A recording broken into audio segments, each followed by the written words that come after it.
Talking with a couple of the lads from work the other day, a Monday. I'm always on with the same two blokes on this particular day. Good guys.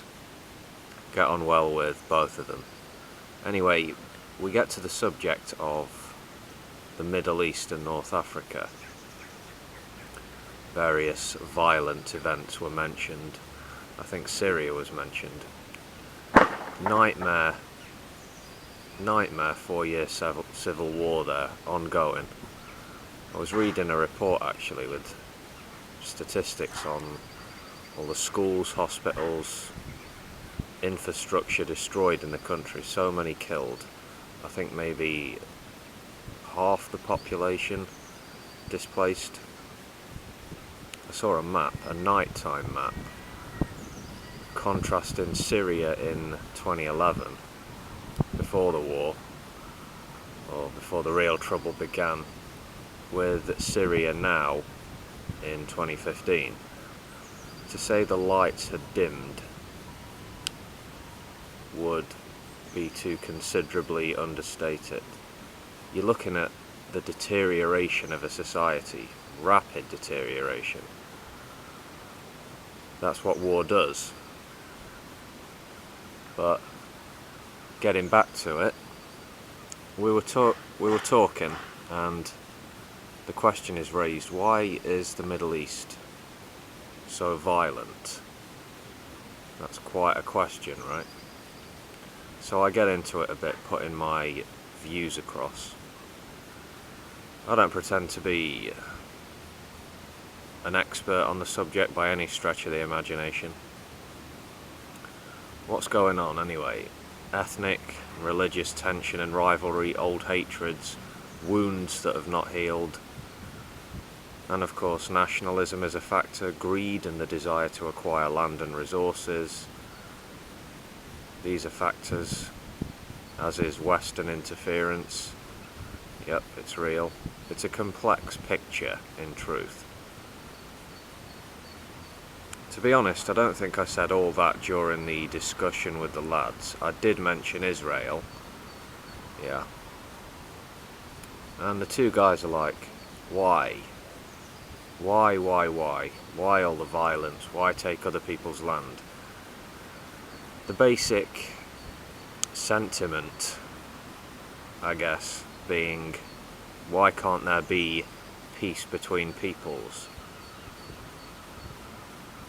I like these fellows I work with. There isn't any falseness when they speak about things they clearly care about. They just say what they think, shooting from the hip.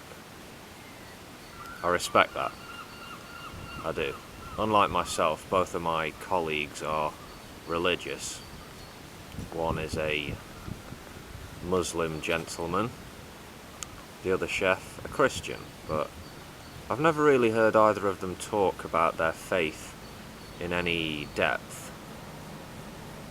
Our Muslim chef hasn't done the pilgrimage to Mecca yet, so that's something he really wants to do, a lifetime ambition, yeah. But I think I'm a different character, a different personality than these guys. Everyone is different, of course, but I suspect they've got more in common with each other than they do with me. And I'm not merely referring to the religious worldviews of these two guys, respective worldviews.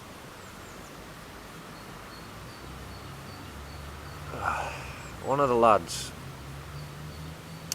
said he doesn't watch the news anymore because it only depresses him. Yeah, I sort of see where he's coming from, but me personally, I like to stay clued up, plugged in. I know it can sometimes seem like a stream of negativity, depending on which media is covering events, you know. Some networks are more biased or politically compromised than others. Yeah. I was getting a strong sense of, what's the word? Exasperation from my workmates. Why? Why would a person be willing to kill, gun down, bomb, callously maim his fellow human beings? It's crazy, they said. Just plain crazy. Reflecting on this, and this isn't a new thing for me to be thinking on, the truth is, it doesn't take a crazy person to pick up a gun and shoot another person in the head. You don't have to be clinically insane to strap some explosives to your person, jump on a bus, and blow yourself to kingdom come. Some people do terrible, despicable things.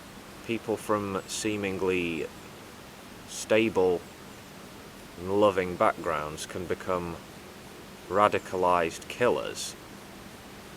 It happens.